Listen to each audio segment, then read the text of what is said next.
Lenovo வந்து மீண்டும் killer ரிட்டன்ங்கிற ஒரு பெரிய பில்டப்ல ஒரு போனை வந்து இன்னைக்கு இறக்கியிருக்காங்க. ஸோ எங்கிட்ட இருக்கிறது Lenovo K9. ஸோ இது வந்து ஒரு budget Android smart phone.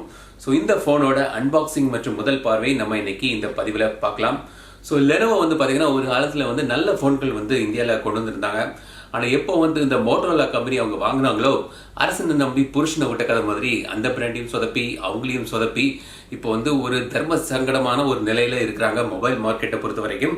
So இந்த K9 வந்து எப்படி இருக்குங்கிறத இப்போ பார்க்கலாம். இதோட விலை வந்து கீழே டிஸ்கிரிப்ஷனில் கொடுத்துக்கிறேன், நீங்கள் செக் பண்ணிக்க. ஸோ இந்த மாதிரி ஒரு பாக்ஸில் வந்து இந்த Lenovo K9 வருது. பாக்ஸுக்குள்ளே அந்த Lenovo K9 ஸ்மார்ட் ஃபோன், பின்னாடி டுவல் கேமரா செட்டப் இருக்கு. ஃப்ரண்ட்லியும் பேக்லையும் வந்து டுவல் கேமரா அதில் கொடுத்துருக்காங்க. சில டாக்குமெண்ட்ஸ், சாஃப்ட் பேக் கேஸ், பின். ஒரு பட்ஜெட் விலையில் ஒரு நல்ல என்ன விஷயம் என்னன்னு பார்த்தீங்கன்னா இதில் வந்து USB டைப் சி கொடுத்துருக்காங்க. ஸோ டைப் சி கேபிள் மற்றும் பவர் அடாப்டர் இருக்கு. ஸோ இப்போ வந்து இந்த ஃபோனோட டிசைன்லேருந்து ஆரம்பிக்கலாம். ஸோ பின்னாடி பார்த்தீங்கன்னா இது வந்து இப்போ வரக்கூடிய சில நோக்கியா ஃபோன்கள் மாதிரி இருக்கு. பார்க்குறதுக்கு பின்னாடி டீசெண்டாக நல்லா இருக்கு. பின்னாடி வந்து டுவல் கேமரா செட்டப் கொடுத்துருக்காங்க. ஃபிங்கர் பிரிண்ட் சென்சர் இங்கே இருக்கு. Lenovo பிராண்டிங் கீழே கொடுத்துருக்காங்க. திக்னஸும் ரொம்ப இதாக இல்லை, லைட் வெயிட்டாகவும் இருக்குது. ஸோ பிடிக்கிறதுக்கு நல்லா தான் இருக்குது.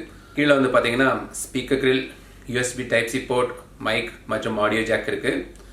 ரைட் சைடில் வந்து பவர் பட்டன் மற்றும் வால்யூம் பட்டன் இருக்குது. லெஃப்ட் சைடில் வந்து சிம் ட்ரே. இதில் வந்து பார்த்தீங்கன்னா டுவல் சிம் போடலாம். ஆனால் அது வந்து டெடிகேட்டட் மைக்ரோ SD கார்டு இதில் கிடையாது. ஸோ நீங்கள் வந்து 2 சிம் இல்லாட்டி ஒரு சிம் ஒரு மைக்ரோ SD கார்டு போட்டுக்கலாம். 5.7 இன்ச் கொண்ட ஒரு display, HD+ resolution, 18:9 aspect ratio ஓடி வருது. மேலே நாச் கிடையாது. இது வந்து ஒரு budget Android smart phone. Bessel's வந்து மேலேயும் கீழேயும் கொஞ்சம் இருக்க தான் செய்யுது. மேலே வந்து டுவல் கேமரா செட்டப் கொடுத்துருக்காங்க. ஒரு 13 மெகா பிக்சல் கேமரா மற்றும் ஒரு 5 மெகா பிக்சல் கேமரா. ஸோ 2 பக்கமும் இதே செட்டப் தான். ஸ்பீக்கர்கள், சென்சர்ஸ் எல்லாம் இருக்குது. கீழே வந்து நேவிகேஷன் பட்டன்ஸ் கொடுத்துருக்காங்க. முன்னாடி வந்து பார்த்தீங்கன்னா Lenovoல வந்து அவங்க வைப் UIன்னு யூஸ் பண்ணுவாங்க. ஆனால் இதில் வந்து அப்படி இல்லை. ஸ்டாக் ஆண்ட்ராய்டில் சின்ன சில ஐகான் கஸ்டமைசேஷன் பண்ணியிருக்காங்களே தவிர இது வந்து ஸ்டாக் ஆண்ட்ராய்டு தான் இதில் இருக்குது. இந்த ஃபோன் வந்து ஆண்ட்ராய்டு வெர்ஷன் 8.1.0ல ரன் ஆகுது. இந்த ஃபோன் வந்து MediaTek A22, அதாவது ரெட்மி 6Aல இருக்கிற அதே சிப்செட் தான் இதுலேயும் கொண்டு வந்திருக்காங்க. 3GB RAM மற்றும் 32GB ஸ்டோரேஜ் ஓடி வருது. இது வந்து ஒரு பேசிக் என்ட்ரி லெவல் ப்ராசஸர். ஸோ ரொம்ப அதிகம் இதில் எதிர்பார்க்க முடியாது. ஒரு பேசிக்கான டாஸ்க்கு இது ஓகே. கேஷுவல் கேம்ஸ் விளையாடலாம். மற்றபடி ஒரு பேசிக்கான ஒரு என்ட்ரி லெவல் ஃபோன் இது. இப்போ இதோட கேமராவை பற்றி பார்க்கலாம். ஸோ கேமராவை பார்த்தீங்கன்னா கேமரா ஆப்பில் வந்து கீழே வந்து போகே மோட் இருக்கு, பேனோராமா மோட் இருக்கு, HDR, செல்ஃபிக்கும் HDR கொடுத்துருக்காங்க, செல்ஃபிக்கும் போகே மோட் இருக்கு.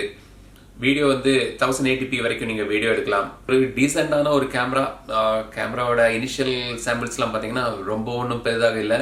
பொக்கே மோடில் வந்து HD டிடெக்ஷன்லாம் வந்து ரொம்ப ஒன்றும் பெருசாக இல்லை. ஒரு ஆவரேஜான கேமரா, அல்லது இந்த செக்மெண்ட்டில் ஒரு ஆவரேஜ் கேமரான்னு சொல்லலாம், அவ்வளோதான்.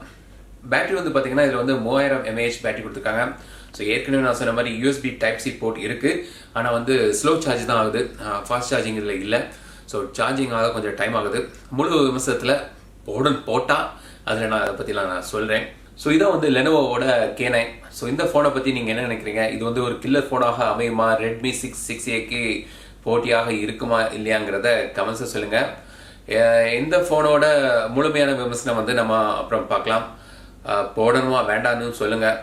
ஸோ இதான் வந்து Lenovo K9. இது வந்து ஒரு கில்லர் ஃபோனாக அமையுமா இல்லையாங்கிறத சொல்லுங்கள். ரெட்மி 6Aக்கு போட்டியாக இது இருக்குமா? ஃபோனை பற்றி உங்களோட கருத்துக்கள் கமெண்ட்ஸ் சொல்லுங்கள். இந்த வீடியோ பிடித்திருந்தா லைக் பண்ணுங்க, மறக்காம டெக் தமிழா சேனலுக்கு சப்ஸ்கிரைப் பண்ணுங்க. மீண்டும் அடுத்த வீடியோ சந்திக்கும் வரை உங்களிடம் விடைபெறுவது லட்சுமிராஜன். தமிழில் பேசு, டெக் தமிழா பாரு.